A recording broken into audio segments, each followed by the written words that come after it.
Baik, assalamualaikum warahmatullahi wabarakatuh. Jumpa lagi adik-adik dengan kakak Supran Fuad. Kali ini masih dalam pelajaran IPA Fisika ya, materi IPA SMP.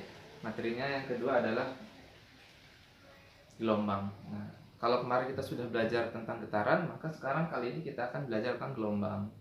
Oke, adik-adik pernah mendengar gelombang tsunami tidak? Oke, kenapa bisa timbul tsunami? Kira-kira sebelum terjadi gelombang tsunami terjadi apa? Ya, bentar.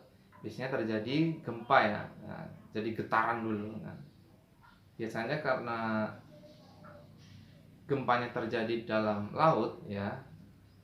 Jadi retak gitu ya. Kemudian air laut menyusut, kemudian air laut ditumpahkan kembali. Nah, sebelumnya memang terjadi getaran dulu, gempa bumi dulu. Nah, ini kakak membawa contoh gelombang pada tali ya.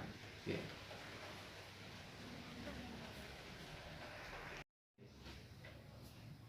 Ini adalah contoh dari gelombang ya. Nah, ini adalah contoh dari gelombang. Oke, saya membawa asisten ya. Ini yang membantu kakak.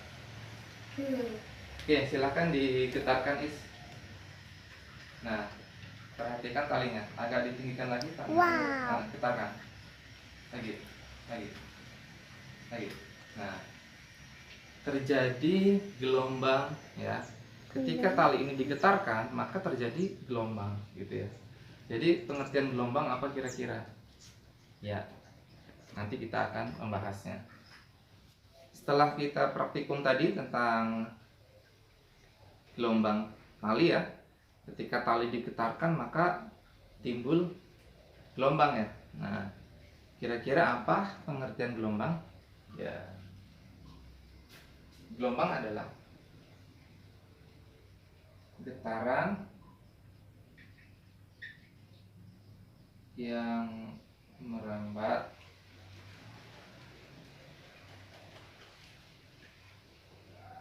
karena pengaruh usikan.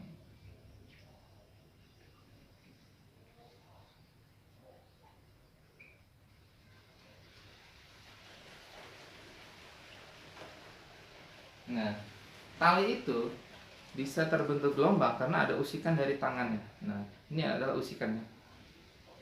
Digetarkan maka timbul gelombang. Jadi adalah gelombang adalah getaran yang merambat karena pengaruh usikan. Contoh ombak. Nah, ombak itu adalah gelombang, usikannya adalah angin. Oke.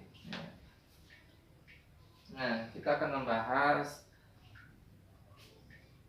gelombang berdasarkan arah rambat ya. Berdasarkan arah rambat, gelombang ada dua, ada gelombang transversal dan gelombang longitudinal.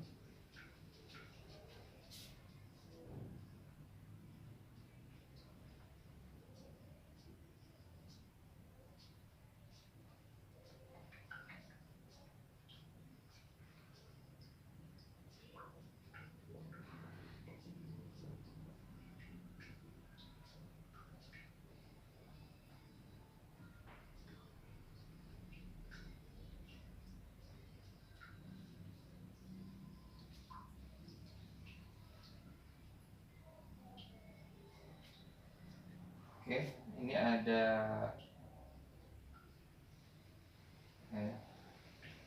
gelombang transversal.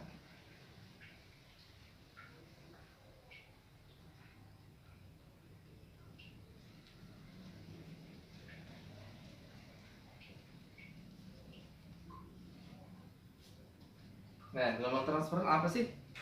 Gelombang transversal contohnya seperti tadi adalah tali itu ya. Jadi itu adalah gelombang transversal. Jadi ada bukit, ada lembah gitu ya. Nah, ini gelombang transversal, ini pengertiannya adalah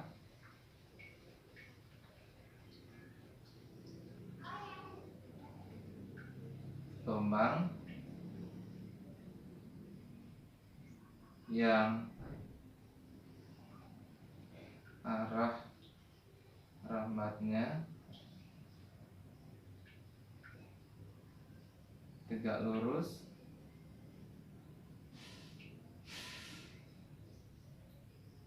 arah dasarnya.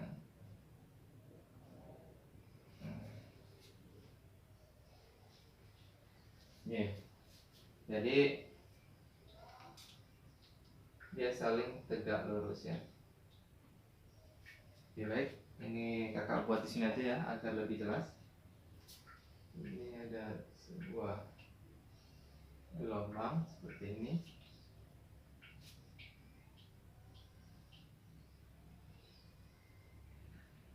Nah, seperti ini.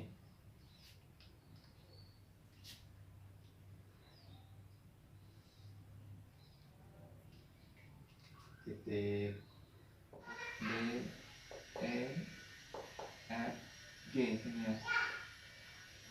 Nih, satu gelombang adalah satu bukit, satu lembah. Nah, ini satu bukitnya nih, ini satu bukit, ini satu lembah. Jadi satu gelombangnya dari A, B, C, D, E. A, B, C, D, E. Nah, ini satu gelombang. Oke, sekarang titik yang lain. Nah, boleh dari sini satu gelombang. Nah, dari puncak ke puncak ini juga satu gelombang ya. Dari sini ke sini adalah satu gelombang. Jadi ini satu gelombang juga bisa dari B, C, D, E, F ya. Dari puncak ke puncak atau dari lembah ke lembah. Kita hitung ada berapa titik? 1, 2, 3, 4, 5. Ada 5 titik. Sama dengan getaran ya, ada 5 titik. Nah, sekarang kita akan menentukan setengah gelombang. Setengah gelombang. Setengah gelombang itu satu bukit saja atau satu lembah saja ya. Jadi satu bukit saja.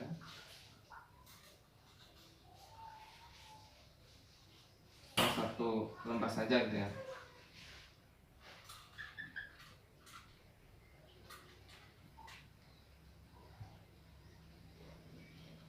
Oke.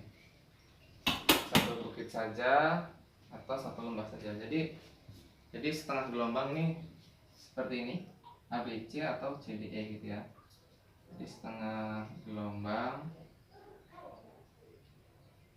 ini terdiri dari ABC atau CDE gitu ya. CDE gitu. Atau boleh dari puncak ke dasar ya, atau boleh juga puncak ke dasar. Ini juga setengah gelombang di CD ya, atau D, C, D, atau dari di sini D, E, F boleh juga. D, E, F. Nah, sekarang kita akan menentukan seperempat gelombang. Seperempat gelombang. Nah, seperempat gelombang itu hanya 2 titik ya. Jadi boleh AB, boleh BC gitu ya. Seperti itu. Oke, baik, sekarang contoh soal untuk gelombang transversal. Contoh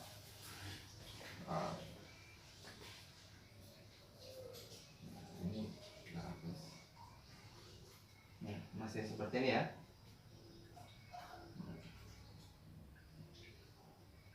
Seperti ini.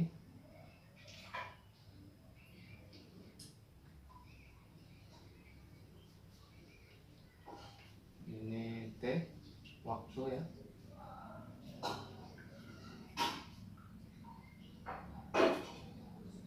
Waktu. Ini 0, 2, 4, 6 dalam sekon detik.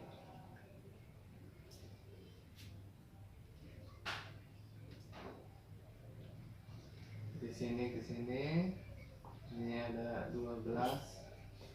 Ntar misalnya ini suruh menentukan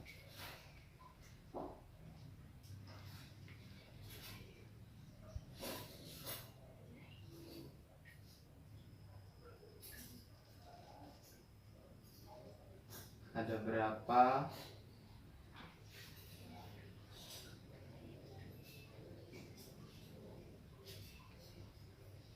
jumlah gelombang.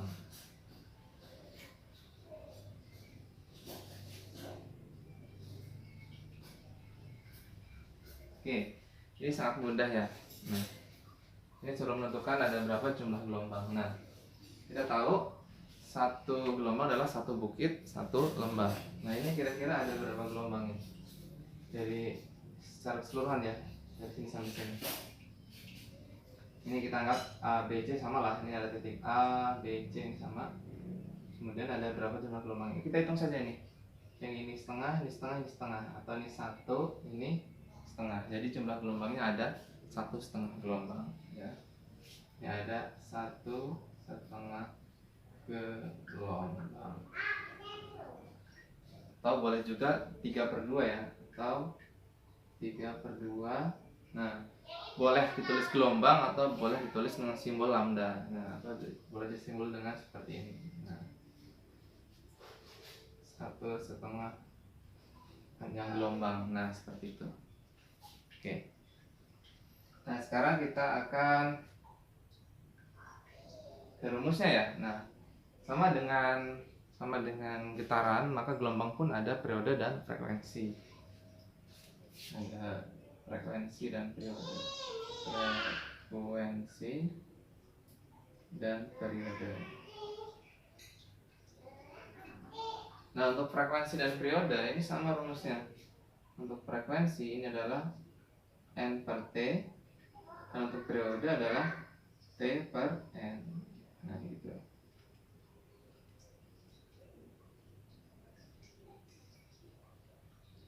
Nah, kalau di getaran N itu adalah jumlah getaran. Nah, kalau dalam gelombang ini adalah jumlah gelombang ya. Yang ini adalah jumlah gelombang. Jumlah gelombang. Nah. Oke. Baik. Soalnya masih sama ya, soalnya ini masih sama. Nah, di sini ada 0, ini 2 sekon, 4 sekon, 6 sekon. Nah, soalnya ini suruh menentukan berapa nilai frekuensinya dan periodenya. Oke. Kita hitung ya. Ya, ini ada berapa jumlah gelombang untuk soal ini. N-nya adalah ini 1,5 atau 3/2. Nah, dari ujung sini ke ujung sini adalah T-nya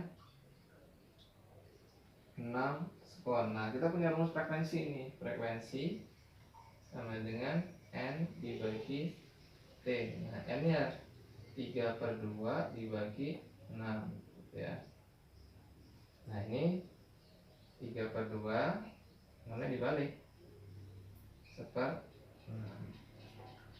3/6 coret-coret setengah, jadi ini hasilnya adalah 1/4 S. Nah, kita punya rumus periode adalah saling berkebalikan dengan frekuensi, sehingga periodenya adalah 1/F 1 dibagi 1/4 sama dengan 4 sekon. Nah, kita sudah bisa menentukan jumlah gelombang ya, N lah ya, N atau jumlah gelombang.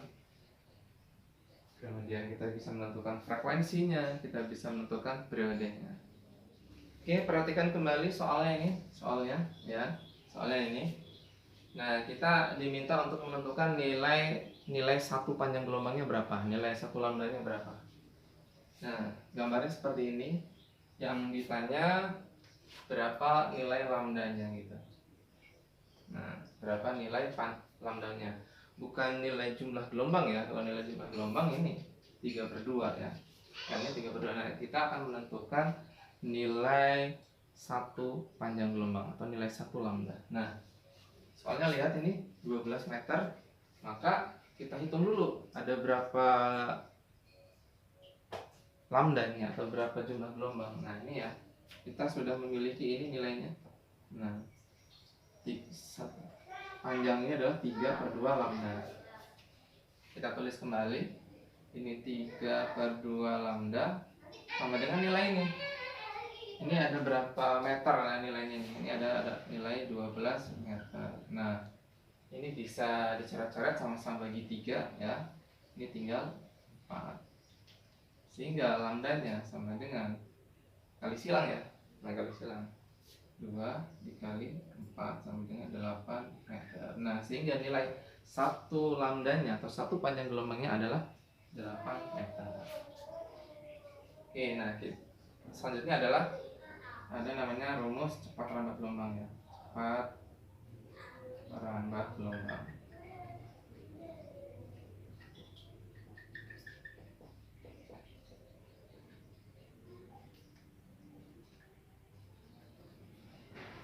Oke, rumus cepat lambat gelombang dapat dirumuskan sebagai berikut. V sama dengan lambda dikali frekuensi, atau V sama dengan lambda per periode. Jadi ada 2 ini, kali F bisa V sama dengan lambda per T.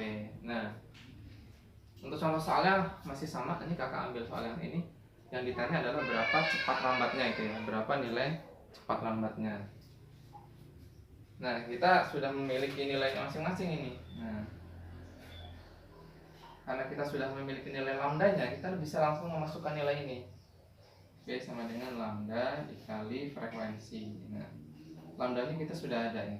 Lambdanya 8. Kemudian frekuensinya berapa tadi? Nah, ini frekuensinya seperempat ya. Nah, ini frekuensinya seperempat. Sehingga cepat lambatnya adalah 8 bagi 4 ada 2 meter per sekon. Nah, bisa menggunakan rumus yang ini juga ya. Jadi V sama dengan lambda dibagi T. Nah, lambdanya sudah ada ini 8. Kemudian periodenya kita tadi sudah dapat, periodenya ini 4. Nah, sama aja 2 meter per sekon. Sama dia. Nah, mudah ya. Nah, itu untuk contoh soal dari gelombang transversal. Nanti untuk contoh soal yang lain ada bisa berlatih. Semoga nilainya bagus dan juara.